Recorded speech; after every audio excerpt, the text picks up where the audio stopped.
Pourquoi c'est important de dire ça ? Parce que moi je crois que le risque, il existe.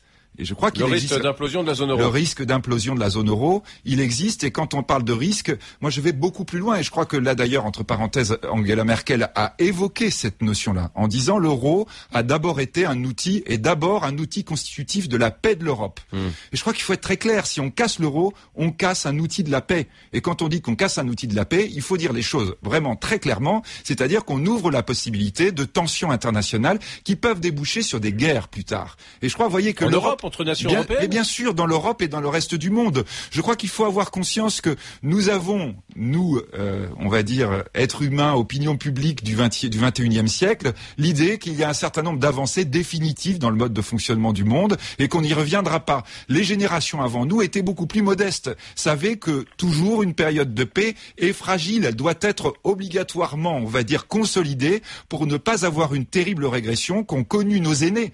On a beaucoup de gens qui sont encore vivants en France, qui ont connu les guerres mondiales et qui peuvent nous en parler. Donc je crois qu'aujourd'hui, on est à un moment clé de l'histoire. Quand on parle explosion de l'euro, c'est pas simplement des questions techniques comme ça en disant on va sortir de l'euro, on va pouvoir faire de la déflation compétitive, on va exporter davantage, etc. Si on fait ça, on va sur une dislocation de l'économie mondiale, du commerce international, dont les conséquences sont impossibles à mesurer aujourd'hui. Est-ce qu'il n'y a pas une solution intermédiaire ? On parlait